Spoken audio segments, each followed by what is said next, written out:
Hello everyone, today we will be talking about the Asian elephant. If you guys didn't know, scientifically this elephant is indeed called the Elephas maximus and also known as the Asiatic elephant. Not only does it have these names, but it is also known as one of the largest mammals to live on Earth. It is known as this because it is known for this species to weigh as much as 5 tons. I don't know what that means or how much that actually is, but I know for a fact that if it were to sit on you or land on you or kick you, it would definitely crush you, kill you, or send you flying into outer space. Don't take that last thing I said literally. But anyways, before we get on with the actual facts about this elephant, I'm going to be running down the topics that we will be touching upon this video. Some of these topics include the dietary plan for this species, the location, as in where can you find this amazing and incredible species, where can you go visit them, also how and why this species is actually endangered and what was the reason for it. So if you guys are interested, please stay tuned and let's get on with this video. To start off the video, I will be listing some physical characteristics about the Asian elephant. Like I mentioned before, the Asian elephant is indeed one of the largest mammals and it weighs a lot, but that doesn't mean that it is bigger than the African elephant. Which, including with the characteristics, we can also notice between the African elephant and the Asian elephant that their ears are different in size and proportions. For example, the Asian elephant has smaller ears than the African elephant, and there is a reason for that. Because the Asian elephant is indeed smaller than the African elephant, it makes sense that their ears are smaller. But one cool thing is that the Asian elephant uses their ears to cool them down and also moves their ears in a motion in circles so that it can actually fan them. One thing about these elephant skins is that their skin ranges from dark gray to brown and also with pink patches on their heads, ears, and on the tip of their trunk. Another major thing about Asian elephants is their iconic ivory, aka their tusks. A significant number of Asian elephants, which their gender male, are tuskless, meaning that not everyone has a tusk even if they are Asian elephants. Now that we are on the topic of different elephants, there is one thing called subspecies. One cool thing about the Asian elephant is that there are actually 3 subspecies for this species. There are the Indian Sumerians, the Sri Lankans, and the Borneo elephants. The Indian elephant has the widest range and has the majority of the remaining elephants on the continent. The Sri Lankan is one of the largest of the subspecies and also the darkest in color of their skin. The Sumerian is the smallest, however, some studies suggest that the Borneo elephant could pass on as to be one of a separate and their own subspecies, meaning that this would make them the smallest out of the 3.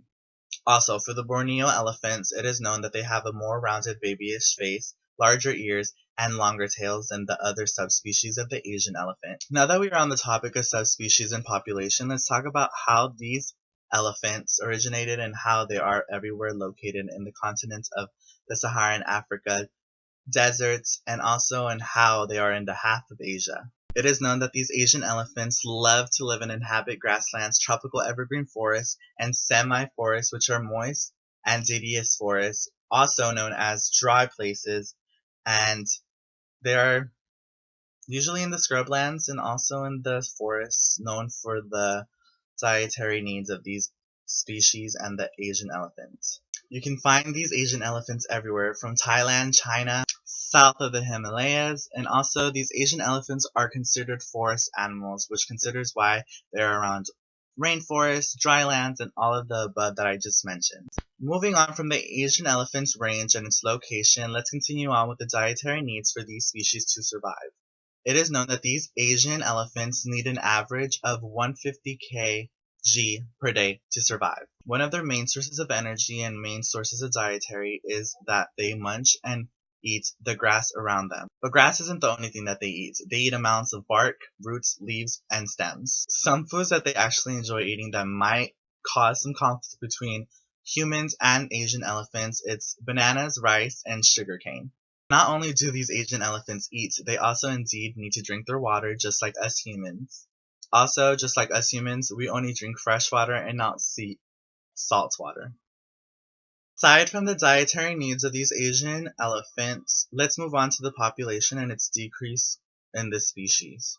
The Asian elephant is indeed classified as endangered at this moment.